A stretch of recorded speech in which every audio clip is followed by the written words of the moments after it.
Bab 696. Wei Liang melihat bahwa Chen Duoduo sedikit meremehkan bosnya, dan segera berkata dengan jujur, "Nona Chen, Anda boleh meremehkan saya, tetapi Anda tidak boleh meremehkan bos saya. Jika Anda pernah berhubungan dengan bos saya untuk waktu yang lama, Anda akan tahu apa yang saya katakan." Semuanya benar sekali. Chen Duoduo mengerutkan bibirnya dan hendak mengatakan sesuatu yang lain. Gu Qiuyi, yang berada di sampingnya, meraihnya dan memperingatkannya, "Duo-duo, jangan, tidak sopan saat keluar. Saya percaya apa yang dikatakan Tuan Wei. Ya, jika seseorang bisa mengembangkan obat perut yang ajaib seperti Jiuxuan Weishan, tidak ada salahnya mengatakan bahwa dia adalah Hua Tuo pada masa itu hanya berdasarkan ini." Chen Duoduo menjulurkan lidahnya, "Oke, karena kamu bilang begitu, maka aku tidak akan berdebat dengannya, aku ingin menggodanya." Wei Liang terdiam sesaat, tapi dia tidak menyangka gadis ini sengaja berdebat dengannya. Bagaimanapun, dia adalah pria besar, dan dia merasa sedikit tertekan saat mengetahui bahwa dia sedang dipermainkan oleh seorang wanita. Namun, ketika dia mengira wanita ini adalah agen Gu Qiuyi, dia hanya bisa menyembunyikan depresinya jauh di dalam hatinya, jantung. Pada saat ini, direktur bengkel berlari dengan cepat dan berkata kepadanya, "Manajer Wei, Tuan Ye ada di sini." Begitu dia selesai berbicara, Ye Chen sudah mengenakan setelan bebas debu dan masuk ke bengkel. Saat dia masuk, Gu Qiuyi tercengang saat melihat wajahnya. Dia bertanya pada Wei Liang di sebelahnya dengan suara rendah, "Pria ini adalah bosmu?" Wei Liang mengangguk, "Iya." "Siapa namanya?" Wei Liang berkata, "Tuan Ye Chen-ye, ada apa?" Gu Qiuyi seluruh orang merasa seperti disambar petir, tetapi Chen Duoduo di samping mengerutkan bibirnya dan berkata, "Bagaimana nama seseorang bisa memiliki 5 karakter? Apalagi Ye Chen, Tuan Ye." Lalu saya dipanggil Chen Duoduo, "Apa cantik? Saya punya 6 karakter, ada satu lebih dari dia." Petik 2. Gu Qiuyi tiba-tiba berteriak dengan marah, "Duoduo, jangan kasar." Petik 2. Chen Duoduo terkejut. Dia belum pernah melihat Gu Qiuyi marah padanya. Tapi sekarang Gu Qiuyi jelas-jelas marah. Faktanya, Chen Duoduo bukan hanya agen Gu Qiuyi, tapi juga sepupu Gu Qiuyi. Dia adalah anak dari bibi Gu Qiuyi, dan keduanya sangat dekat. Kemudian, ketika Gu Qiuyi memasuki industri hiburan, Chen Duoduo mengajukan diri menjadi agennya. Inilah sebabnya Chen Duoduo selalu berani bercanda dengannya dan tidak pernah menganggapnya sebagai bosnya sama sekali. Saat ini, Gu Qiuyi memandang Ye Chen yang semakin dekat, begitu gugup hingga ritme pernapasannya benar-benar terganggu. Ye Chen melangkah maju ke arah mereka bertiga dan memandang Gu Qiuyi dan Chen Duoduo, merasa sedikit terkejut jauh di dalam hatinya. "Apa yang terjadi 2 hari ini? Anda akan selalu melihat keindahan yang menarik perhatian dan bahkan mengejutkan. Nanako Ito adalah salah satunya, dan Gu Qiuyi adalah yang lainnya." Berbeda dengan kelembutan Yamato Nadeshiko dari Ito Nanako, Gu Qiuyi sepertinya terlahir dengan aura dingin. Di tengah kecantikannya yang dingin, dia membawa rasa kebangsawanan yang penuh, dan dia adalah wanita dengan asal-usul yang luar biasa.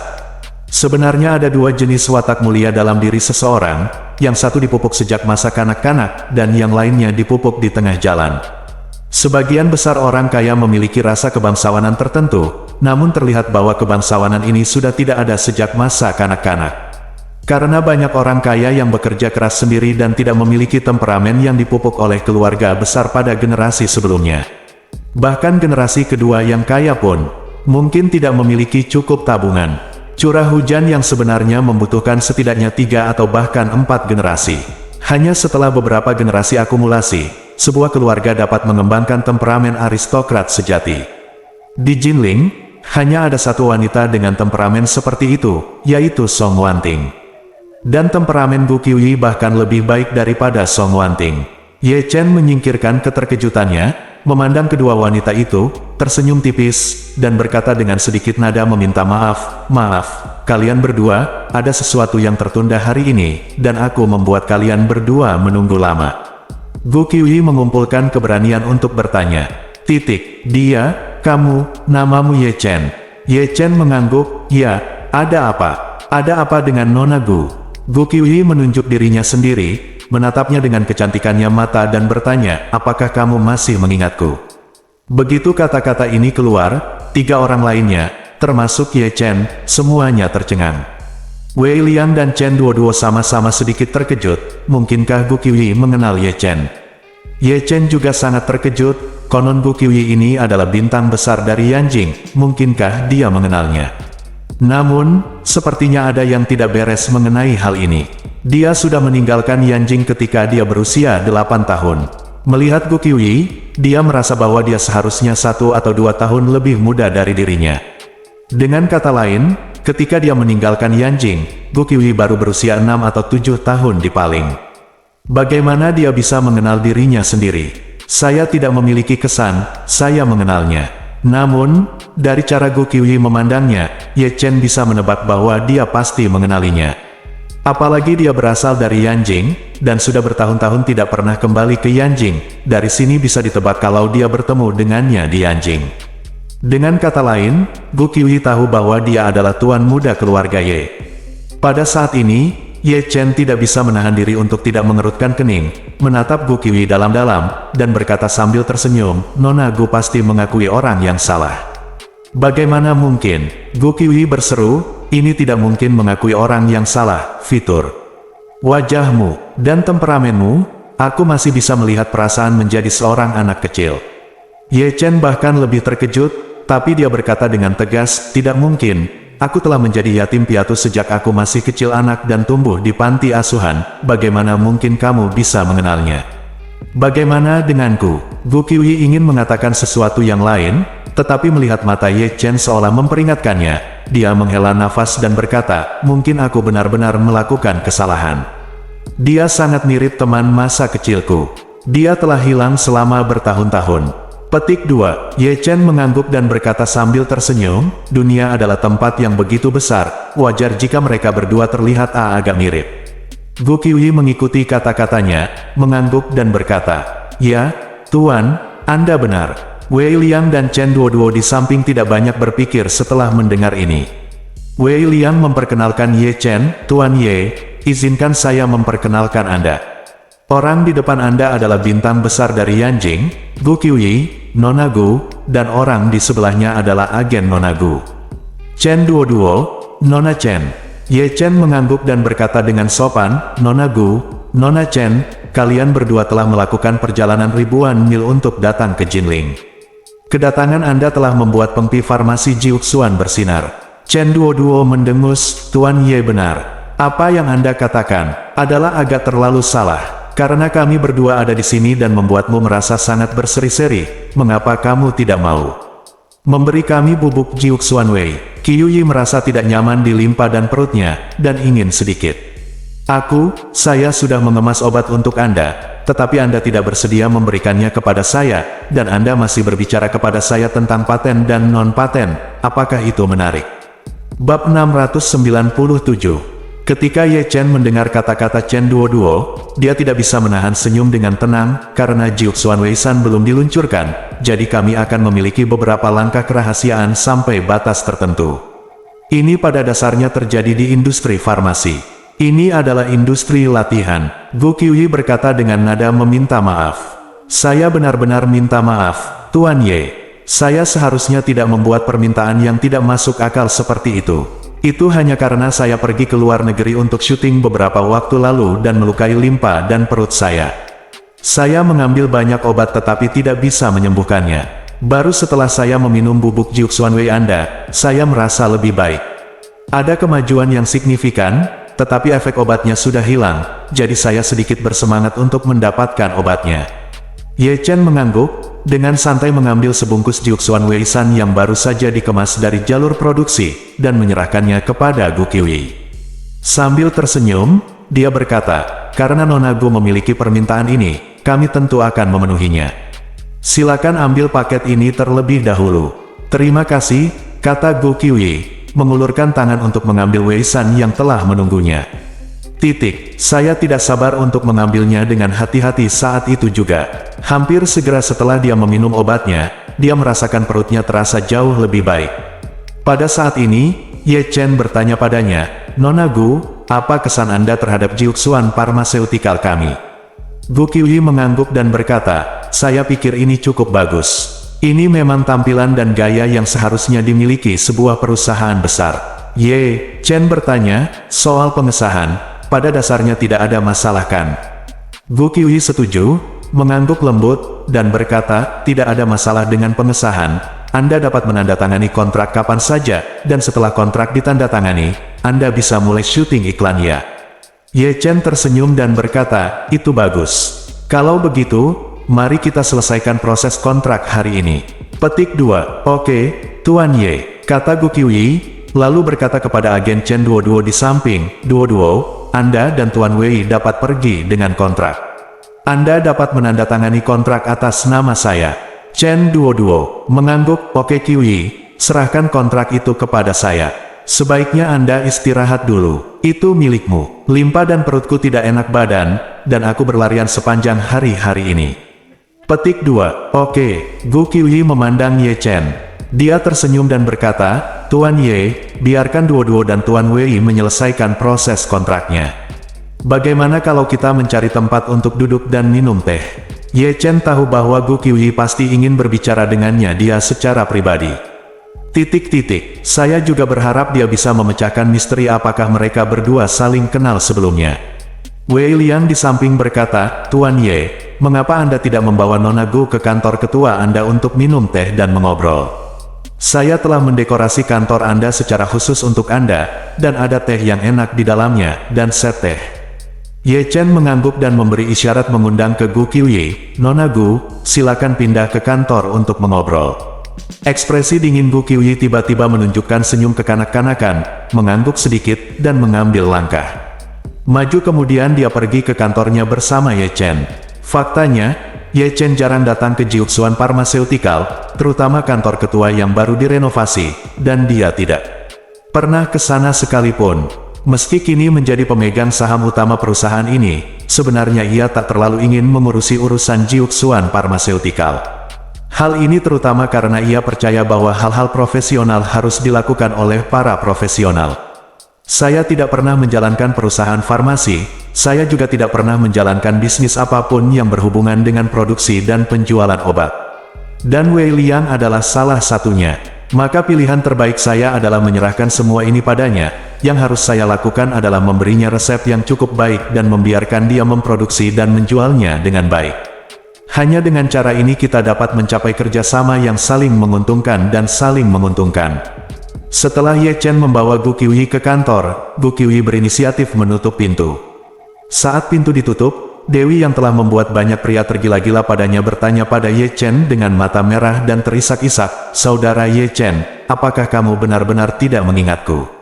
Ye Chen menggelengkan kepalanya sedikit dan berkata dengan serius, Maaf, saya meninggalkan Yanjing ketika saya berusia 8 tahun dan belum kembali selama bertahun-tahun, jadi saya tidak memiliki kenangan mendalam tentang banyak orang dan hal-hal di Yanjing. Mata Gu Qiuyi langsung berkaca-kaca. Dia berbisik, Saudara Ye Chen, saya Nanan. Apakah kamu tidak ingat saya? Jagalah Nanan, pengasuh, tanda tanya. Ye Chen sedikit mengernyit dan bertanya, N yang mana? Petik 2. Gu Qiuyi berkata dengan tergesa-gesa, di luar kata dengan nada yang sama. Ada karakter wanita untuk seorang gadis di dalamnya. Ada banyak gadis dengan N di namanya, termasuk Nan dari Nanmu, Nan dari Nanbei, dan Nan di sebelah karakter wanita.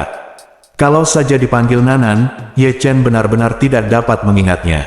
Namun, begitu Ye Chen mengatakan itu adalah gadis ini, dia mendapat kesan. Dalam pikirannya, kemunculan seorang gadis muda segera terlintas dalam pikiran. Gu Nanan adalah putri dari keluarga Gu di Yanjing. Ibunya adalah seorang wanita bangsawan di Zonghai. Ia diberi julukan Nan yang artinya mulut di luar dan gadis di dalam. Hal ini karena dalam dialek Jiangsu, Zhejiang dan Shanghai, nama ini artinya bayi perempuan. Ayah Gu Nanan, bernama Gu Yanzong, merupakan putra tertua ketiga dari keluarga Gu. Dia dikenal sebagai Gu Sanyai. Saat itu, ayah Gu Yanzong dan Ye Chen adalah saudara terbaik, bisa dikatakan keduanya memiliki persahabatan seumur hidup. Pada saat itu, keluarga Gu tidak berada di peringkat 3 teratas di Yanjing, dan seharusnya berada di peringkat di luar 10 besar. Ayah Ye Chen banyak membantu Gu Yanzong saat itu, membantunya melakukan serangan balik dan menjadi pewaris pertama keluarga Gu, dan kemudian membantunya menjadi kepala keluarga Gu, dan bahkan mendukung keluarga Gu, membuat keluarga Gu semakin kuat. Saat itu, Gu Yanzong sangat berterima kasih kepada ayah Ye Chen. Terlebih lagi, hubungan keduanya sedekat saudara dari ibu yang sama.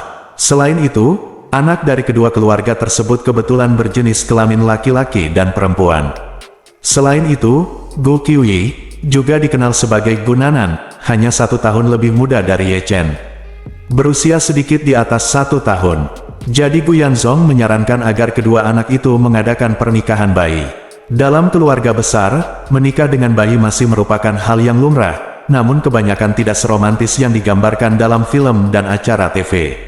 Sangat polos. Faktanya, sebagian besar pernikahan anak di keluarga besar adalah pertukaran kepentingan yang telanjang, seperti keluarga Ye dan keluarga Gu, yang sepenuhnya bersifat emosional.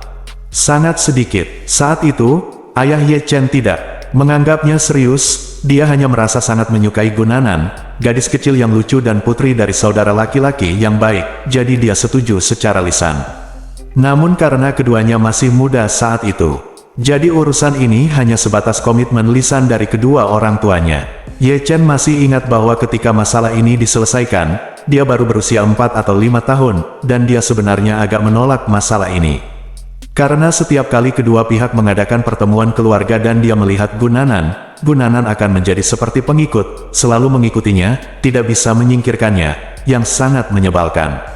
Dan dalam kesannya, gadis ini sangat suka menangis. Setiap kali dia ingin menyingkirkannya, dia akan menangis, yang membuat kesal Ye Chen yang muda dan ceria. Di samping itu, setiap kali Gu Nanan menangis, Ibu Ye Chen akan memberitahunya dengan serius, "Chen, Nanan akan menjadi istrimu mulai sekarang. Kamu tidak boleh mengganggunya, mengerti?" Ye Chen merasa tidak nyaman ketika mendengar ini. Saat itu, dia bersenang-senang bermain dengan segala jenis senjata mainan setiap hari. Bagaimana dia bisa berpikir untuk menikahi seorang istri? Dan dia tidak bisa menahan diri untuk tidak menikah dengan pengikutnya yang cengeng.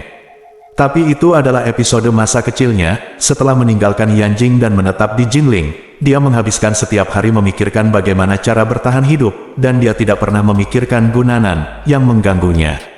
Namun, saya tidak pernah menyangka bahwa gadis kecil yang dulu suka menangis itu kini menjadi bintang yang glamor dan cantik. Jika dia tidak memberitahu nama panggilannya, saya tidak akan bisa menghubungkan kedua orang ini. Bab 698. Sejak Ye Chen datang ke Jinling, dia hanya bertemu satu teman lama selama bertahun-tahun, dan teman lama ini adalah pengurus rumah tangga keluarga Ye, Tang Xihai. Tang Xihai lah yang tiba-tiba muncul di hadapannya dan memberinya Grand Group dan uang tunai 10 miliar atas nama keluarga Ye. Tetapi, setelah itu, dia tidak pernah kembali ke Yanjing. Yang sangat menarik adalah meskipun keluarga Ye memberikan uang kepada perusahaan, ketika mereka mendengar bahwa dia tidak mau kembali, tidak ada seorang pun dari keluarga Ye yang datang ke Jinling untuk mencarinya. Mengenai hal ini, Ye Chen juga senang diam. Lagi pula, dia sendiri sangat menjijikkan terhadap dendam dan dendam antar keluarga kaya. Saya juga tidak ingin saya dan istri saya Xiao Churan terlibat dalam hal ini, sehingga kami dapat hidup damai dan tidak terganggu di Jinling seperti yang kami lakukan sekarang. Ini jauh lebih baik daripada membiarkan dia kembali ke Yanjing dan bertarung secara terbuka dan diam-diam dengan keluarga Ye demi kekayaan triliunan dolar. Dan sekarang, dia telah bertemu dengan teman lamanya yang kedua, putri dari mendiang saudara laki-laki ayahnya yang baik, yang disebut sebagai kekasih bayinya, Gu Nanan. Oleh karena itu, pada saat ini, Ye Chen tidak bisa menahan nafas dan desahan di dalam hatinya. Kenangan masa kecil muncul di lubuk hatinya, yang juga mengingatkannya pada almarhum orang tuanya. Mungkin karena dia telah mengalami terlalu banyak kesulitan selama bertahun-tahun, Ye Chen tidak lagi sedih ketika memikirkan mendiang ayah dan ibunya. Ia hanya menghela nafas dalam hati bahwa jika ia tidak dilahirkan dalam keluarga kaya raya, orang tuanya tidak akan meninggal dalam usia muda, dan ia tidak akan mengalami naik turunnya kehidupan di usia 8 tahun. Jika sebuah keluarga beranggotakan 3 orang bisa hidup normal. Kalau begitu, masa kecilku pasti jauh lebih bahagia, bukan? Gu Qiuyi melihat Ye Chen terdiam dan buru-buru bertanya, "Saudara Ye Chen, mengapa kamu tidak berbicara? Apakah kamu benar-benar tidak memiliki kesan terhadap saya?" Baru kemudian Ye Chen kembali sadar, tersenyum sedikit pahit, dan berkata, "Aku ingat kamu. Benarkah?" apakah kamu benar-benar mengingatku? Apakah kamu sudah mengakui bahwa kamu adalah saudara laki-laki Ye Chen? Ye Chen mengangguk dan berkata, saya Ye Chen dari keluarga Ye di Yanjing.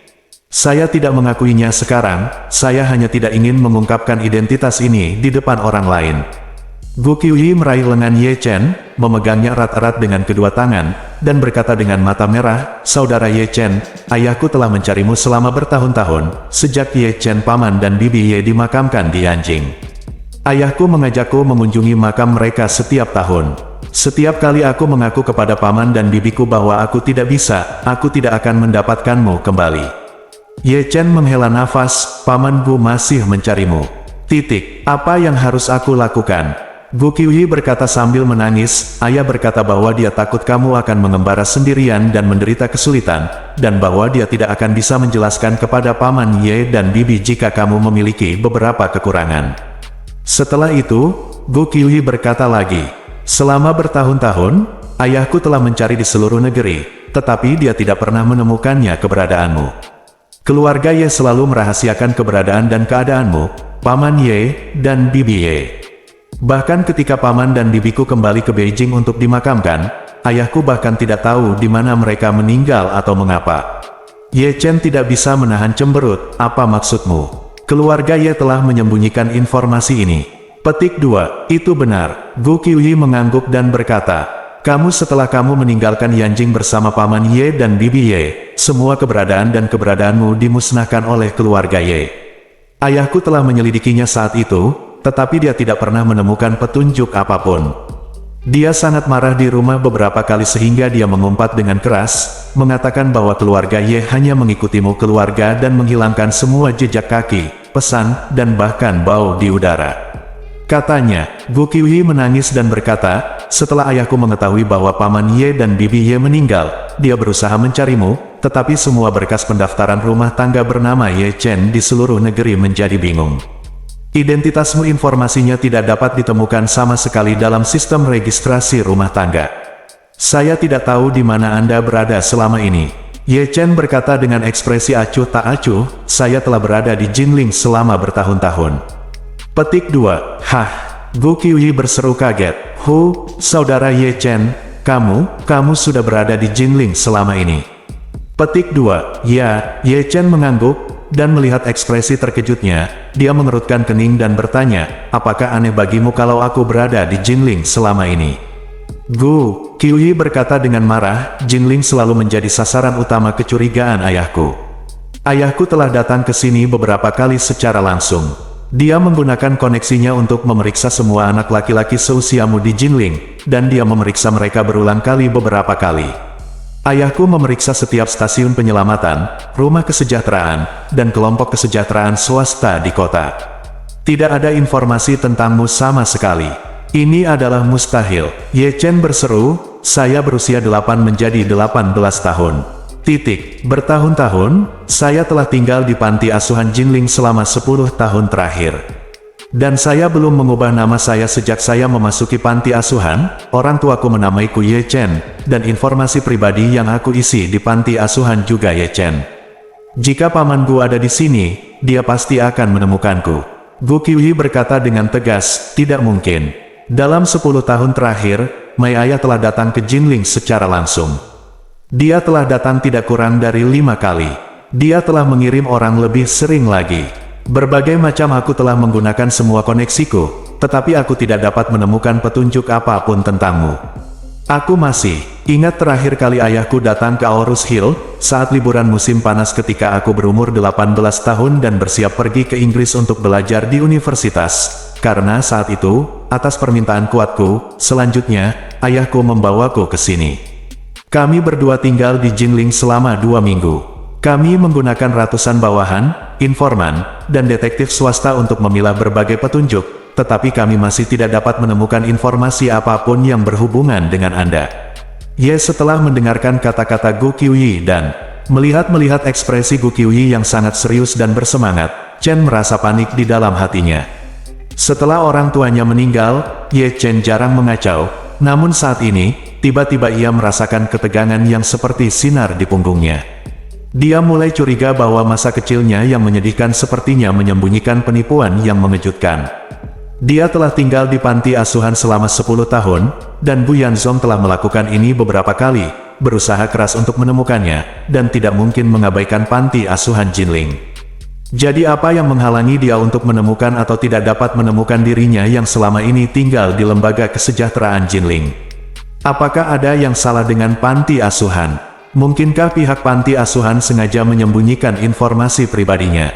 Jadi siapa yang pada akhirnya menginstruksikan panti kesejahteraan untuk melakukan hal tersebut? Lalu apa motif orang yang memberi perintah ke panti asuhan tersebut?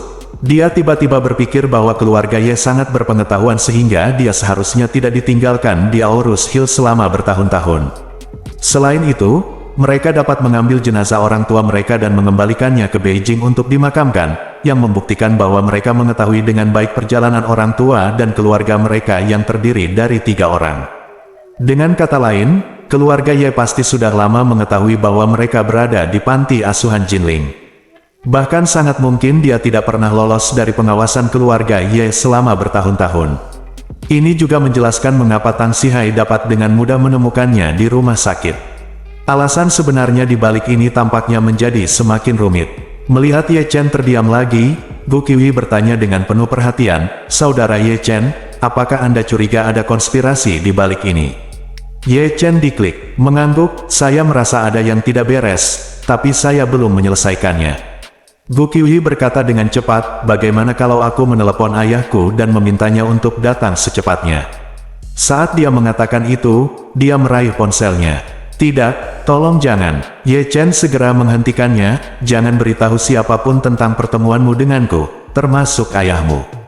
Bab 699. Gu Qiwi sangat bingung. Dia merasa ayahnya telah lama mencari Ye Chen selama bertahun-tahun, dan dia selalu merasa tidak bisa tidur dan bersalah karena tidak dapat menemukan Ye Chen. Sekarang dia bertemu Ye Chen secara kebetulan, dia secara alami harus memberitahu ayahnya kabar baik, yang juga akan memenuhi keinginannya yang telah lama diidam-idamkan. Kemudian, dia begitu sibuk sehingga dia bertanya, "Saudara Ye Chen, mengapa saya tidak bisa memberitahu orang lain tentang apa yang saya lihat tentang Anda?" Ye Chen menghela nafas pelan dan berkata, "Hei, tidak peduli apa yang terjadi lebih dari 10 tahun yang lalu, apa masalahnya? Rahasia, setidaknya saya sangat senang tinggal di Jinling sekarang. Jadi saya tidak ingin terlalu banyak berhubungan dengan Yanjing." Gu Qiwi berkata dengan penuh semangat, "Saudara Ye Chen, Anda adalah tuan muda dari keluarga Ye, mengapa Anda memilih untuk tinggal di sini di Jinling? Di mana bertani? Jika Anda memilih untuk kembali ke Yanjing, triliunan aset keluarga Ye setidaknya akan menjadi 20–30% milik Anda, bukan?" Ye Chen melambaikan tangannya, "Saya tidak kekurangan uang sekarang, dan saya tidak tertarik pada aset keluarga Ye. Saya tidak terlalu tertarik. Saya hanya ingin menjalani kehidupan yang stabil di Jinling bersama istri saya." "Istri?" Tanda tanya petik 2. Gu Qiwi berseru, "Saudara Ye Chen, apakah kamu sudah menikah?" Petik 2. "Ya," Ye Chen berkata dengan santai, "saya telah menikah selama lebih dari 3 tahun. Gu Qiwi tertegun dan berseru, "Saudara Ye Chen, apakah kamu lupa bahwa kamu sudah bertunangan?" "Pertunangan?" Ye Chen sedikit malu. Dia tertawa sinis dan berkata, "Pertunangan hanyalah lelucon antara orang tua kita ketika kita masih anak-anak. Dan pada saat itu, kamu dan aku hanyalah anak-anak yang bodoh. Bagaimana hal seperti itu bisa dihitung?" Gu Qiwi sedikit marah. Pertanyaan, mengapa hal semacam ini tidak bisa diabaikan? "Kamu tahu, selama tahun-tahun ketika kamu hilang, sayangku ayah pada dasarnya mengingatkanku dan memberitahuku setiap hari. Aku sudah menjadi gadis yang bertunangan, katakan padaku bahwa aku tidak boleh jatuh cinta dengan laki-laki lain di luar, bahkan aku selalu mengatakan ini pada diriku sendiri." Ye Chen tertegun ketika mendengar ini. Ketika dia meninggalkan Yanjing, dia baru berusia 8 tahun, dan Gu Qiwi baru berusia 6 hingga 7 tahun. Dia telah melupakan semuanya, tetapi dia tidak menyangka bahwa dia dan keluarganya masih akan mengingatnya. Hal ini membuatnya merasa sedikit malu, lagi pula dia sudah lama melupakan sesuatu yang sangat dihargai orang lain, dan hal itu memang membuatnya merasa sedikit bersalah. Jadi, dia hanya bisa berkata dengan nada meminta maaf, "Nani, sejujurnya, saya telah menjalani kehidupan yang sangat menyedihkan selama bertahun-tahun. Saya tinggal di panti asuhan selama 10 tahun pertama. Pada tahun-tahun berikutnya, saya bekerja di berbagai lokasi konstruksi dan tidak punya tempat tetap. Saya bertemu istri saya." Gu Qiuyi marah dan tertekan, dan bertanya dengan mata merah, "Apakah kamu tidak memikirkan tentang pertunangan kita ketika kamu menikah dengannya?" "Maafkan aku," Ye Chen berkata terus terang. "Ini saya benar-benar belum memikirkannya, terutama karena saya sedang dalam masalah pada saat itu, dan saya tidak dapat menahan diri dengan banyak hal." Gu Qiuyi bertanya lagi, "Lalu apa yang dilakukan istri Anda saat ini?" "Yang besar keluarga kan? Ini bukan keluarga besar." Ye Chen tersenyum dan berkata, "Dia hanya seorang gadis dari keluarga biasa." "Keluarga biasa?" Tanda tanya tanda seru petik 2. Gu Qiuyi tertegun, dan kemudian wajahnya yang cantik dipenuhi amarah, dan dia berseru, "Anda adalah anggota keluarga Ye." "Tuan muda, Anda adalah tunangan saya, Gu Qiuyi. Ayah saya dan saya telah mencari Anda selama bertahun-tahun, bagaimana Anda bisa menikahi wanita lain?" Petik 2. Pada titik ini, Gu Qiuyi menangis lagi. Ye Chen buru-buru menyerahkan tisu dan berbisik pelan, "Nani, jangan menangis. Banyak hal yang tidak sesederhana bermain rumah-rumahan saat kita masih kecil. Tentu saja saya akui juga bahwa saya memang mengabaikan masalah ini. Pikirku kamu, seperti aku, pasti akan menertawakannya ketika kamu masih kecil. Tapi aku tidak menyangka kamu dan Paman Gu telah mencariku selama bertahun-tahun." Gu Qiuyi berkata dengan marah, "Bermain rumah-rumahan. Tertawa saja off. Titik tanda tanya. Ayahku bersumpah kepada Paman Ye dan Bibi Ye saat itu." Petik 2. Juga, kamu telah tinggal di Yanjing selama 8 tahun, dan kamu juga harus tahu bahwa apa yang paling tidak disukai keluarga Yanjing adalah anak-anak mereka masuk ke dalam industri hiburan, bahkan ahli waris keluarga besar pun tidak diperbolehkan menikahi bintang wanita di industri hiburan. Karena di mata mereka, betapapun terkenalnya seorang bintang di industri hiburan, mereka hanyalah aktor dan orang kelas bawah. "Tapi kamu tahu kenapa? Apakah kamu ingin memasuki industri hiburan?" Petik 2. Ye Chen menggelengkan kepalanya dan bertanya tanpa sadar, "Mengapa?" Petik 2. Ini bukan hanya untuk menemukanmu. Aku ingin menjadi bintang dan diperhatikan oleh semua orang seluruh negeri dan bahkan orang Tionghoa di seluruh dunia. Dengan cara ini, kamu dapat menonton temui aku, lalu kenali aku, temukan aku." Ye Chen berkata dengan canggung, "Kamu telah banyak berubah sejak kamu masih muda. Jika kamu tidak menyebutkan nama panggilanmu, aku mungkin tidak mengenalimu sama sekali." "Ayolah," Gu Qiuyi bertanya balik, "apakah kamu belum melihat wawancaraku? Setiap kali aku diwawancarai, aku akan mengatakan nama panggilanku adalah Gu Nanan di depan wartawan media, dan saya juga sengaja mengatakannya. Alasan kenapa saya tidak punya pacar, karena saya masih mencari right ketika saya masih muda. Hal ini sudah beberapa kali dicari di Weibo saja. Pernahkah kamu melihatnya sekalipun?" Ye Chen tersenyum tak berdaya, "Saya adalah orang yang biasanya. Saya jarang memperhatikan berita di industri hiburan, dan saya tidak mengejar bintang. Jadi saya belum memperhatikannya." Petik 2. Gu Qiuyi mencibir mulutnya dengan marah dan bertanya, "Lalu mengapa kamu memintaku untuk mendukung Jiuxuan Weisan?" Ye Chen mengangkat bahu, "Masalah ini tidak diputuskan olehku, tetapi oleh Wei Liang. Dia memberitahuku bahwa kamu sekarang salah satu selebritas paling terkenal, jadi dia merekomendasikan Anda untuk mendukung Jiuxuan Weisan." Harga diri Gu Qiuyi terpukul keras, dan dia menangis karena marah. "Kalau begitu, bukankah kerja kerasku selama bertahun-tahun sia-sia?" Tanda tanya. "Saya telah mengatakannya berkali-kali di depan orang-orang di negara ini, tetapi Anda bahkan belum pernah melihatnya sekalipun." Saat dia mengatakan ini, dia menyeka air matanya dan tersedak. "Baru saja di pesawat saya datang ke sini tahun, aku masih berpikir, aku bisa menunggumu sampai kamu berumur 35, atau bahkan sampai kamu berumur 40. Orang yang masuk industri hiburan toh terlambat menikah, dan aku tidak perlu didorong oleh orang yang tidak tahu cerita di dalamnya. Aku tidak menyangka kamu, bajingan, begitu tidak berperasaan.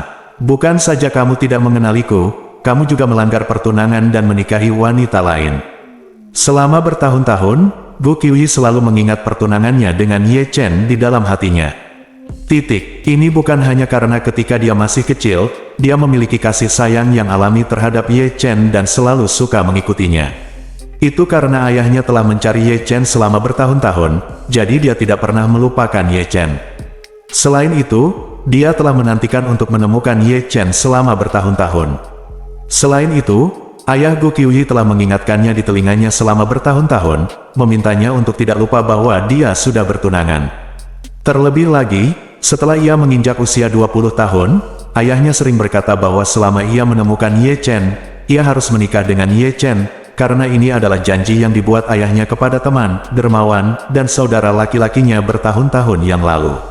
Gu Qiuyi menerima pengaturan ini secara halus. Dia selalu merasa bahwa dia akan dapat menemukannya selama bertahun-tahun, tetapi dia tidak menyangka bahwa dia sudah menikah. Bab 700, Ye Chen dikritik oleh Gu Qiuyi, dan dia merasa sedikit malu di wajahnya, dan bahkan merasa sedikit menyesal di hatinya. Jadi, dia terbatuk-batuk dan berkata dengan nada meminta maaf, "Nani, saya memang bertanggung jawab atas masalah ini. Saya ingin meminta maaf kepada Anda dan Paman Gu." "Maaf," Gu Qiuyi berkata dengan marah, "karena Anda ingin meminta maaf. Meskipun itu bukan karena ayahku lebih tua darimu. Hanya karena ayahku telah mencarimu selama bertahun-tahun, kamu harus meminta maaf langsung kepada ayahku. Apa maksudmu dengan tidak membiarkan aku memberitahu ayahku bahwa dia telah menemukanmu?" Ye Chen melihat ekspresi marahnya dan berkata dengan serius, "Nani, pikirkanlah sendiri. Saya telah tinggal di lembaga kesejahteraan Jinling selama 10 tahun, dan Paman Gu datang ke Jinling beberapa kali untuk mencari saya, tetapi dia tidak pernah menemukan keberadaanku. Kenapa begini? Seseorang pasti tidak ingin Paman Gu menemukanku. Pihak lain bisa membuat Paman Gu tidak menemukanku, yang membuktikan bahwa dia sangat kuat dan tidak tahu apakah dia musuh atau teman. Jika kamu memberitahu Paman Gu sekarang, kamu hanya akan memberinya bantuan.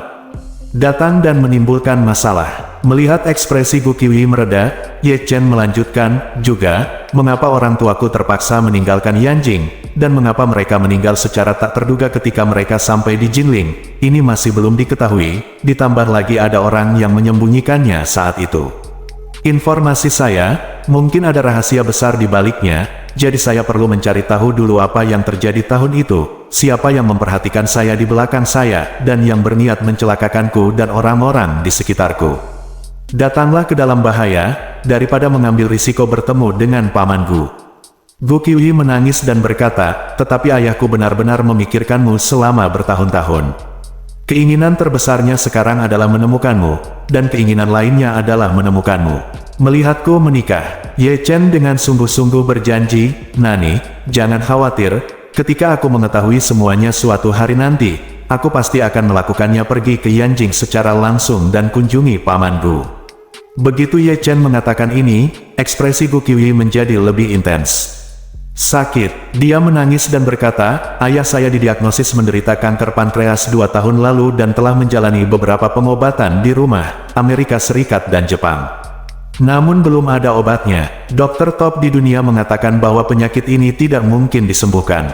Tidak peduli berapa banyak uang yang dikeluarkan, itu tidak mungkin. Sama seperti Steve Jobs dari Apple, suatu hari kondisinya mungkin tiba-tiba memburuk dan dia akan meninggal." Ye Chen berseru, "Kanker pankreas. Bagaimana tentang Paman Gu sekarang?" Tanda tanya, petik 2 tanda tanya petik 2. Gu Qiuyi berkata, "Saya baru saja kembali dari Amerika Serikat dan sedang memulihkan diri di rumah. Alasan mengapa saya bersedia mengambil drama Amerika adalah karena ayah saya akan pergi ke Amerika Serikat untuk pengobatan. Setelah syuting selesai, pengobatannya juga selesai, jadi saya akan kembali ke China untuk memulihkan diri dulu. Untuk sementara." Kemudian dia menghela nafas dan menambahkan pelan, "Hasil pengobatan di Amerika Serikat kali ini tidak baik. Saya merasa kesehatannya semakin buruk. Saya tidak tahu kapan suatu hari nanti." Ketika Chen mendengar ini, dia tidak bisa menahan perasaan sedih. Setelah bertahun-tahun mengembara jauh dari rumah, dia tidak lagi memiliki perasaan apapun terhadap ayah Gu Qiuyi, atau bahkan seluruh keluarga Gu Qiuyi. "Jika bukan karena bertemu Gu Qiuyi, mungkin aku tidak akan pernah memikirkan keluarga ini lagi seumur hidupku. Lagi pula, saya masih terlalu muda saat itu, dan hal-hal tersebut tidak meninggalkan perasaan atau kesan yang mendalam pada saya." Namun ketika dia mendengar Gu Qiuyi mengatakan betapa banyak usaha dan upaya yang dia dan ayahnya lakukan untuk menemukan dirinya sendiri, dia tidak bisa menahan diri untuk tidak tersentuh. Dari menjadi yatim piatu pada usia 8 tahun hingga sekarang, Ye Chen hanya bertemu terlalu sedikit orang baik dalam 10 tahun terakhir. Dia bertemu lebih sedikit lagi orang yang benar-benar peduli padanya. Bibi Li dari panti asuhan adalah salah satunya, Tuan Xiao dari keluarga Xiao adalah yang lainnya, dan istrinya Xiao Churan adalah yang lainnya. Tuan Xiao juga telah meninggal dunia. Di dunia ini, Bibi Li dan Xiao Churan mungkin satu-satunya yang benar-benar peduli dan peduli pada diri mereka sendiri. Namun kini, di antara mereka yang peduli pada dirinya sendiri, ada dua lagi, satu adalah Gu Qiuyi dan yang lainnya adalah ayahnya Gu Yanzong. Gu Yanzong bisa saja mencari dirinya sendiri selama bertahun-tahun, ini adalah sesuatu yang tidak pernah dia pikirkan sebelumnya. Jadi, setelah mendengar bahwa Gu Yanzong menderita kanker pankreas dan kondisi fisiknya memburuk, dia segera mengambil keputusan untuk menyelamatkan nyawanya. Jadi, dia segera berkata kepada Gu Qiuyi, "Ayo kita lakukan. Setelah kita selesai membicarakan kerjasama, kamu akan kembali ke Yanjing dulu. Dalam beberapa hari, aku akan diam-diam bergegas ke Yanjing untuk menemui pamanku. Saat itu, aku punya obat mujarab yang dapat menyembuhkan penyakit." Penyakitnya, Gu Qiuyi bertanya dengan tercengang, "Apakah Anda memiliki obat ajaib yang dapat menyembuhkan penyakit mematikan ini?" "Dokter di seluruh dunia memberitahu saya bahwa penyakit mematikan ini tidak dapat disembuhkan." Ye Chen berkata dengan serius, "Saya akan meninggalkan ini untuk saat ini. Tidak nyaman untuk mengungkapkannya kepada Anda, tapi jangan khawatir, karena saya mengatakannya, saya pasti akan memenuhi janji saya." Petik 2. Ye Chen memiliki obat ajaib di tangannya. Obat mujarab yang pertama kali dimurnikannya mampu menyembuhkan paraplegia tingkat tinggi, suatu kondisi serius yang hampir mustahil disembuhkan secara medis. Jika Anda memberikannya kepada Gu Yanzong, kanker pankreasnya kemungkinan besar dapat disembuhkan. Untuk mundur selangkah, jika ramuan saya tidak dapat menyembuhkannya, saya masih memiliki pil peremajaan yang dapat saya gunakan. Saya membuat sejumlah pil peremajaan saat itu. Saya mengambil beberapa pil dan memberikan beberapa pil sebagai hadiah. Sekarang saya masih punya banyak yang tersisa.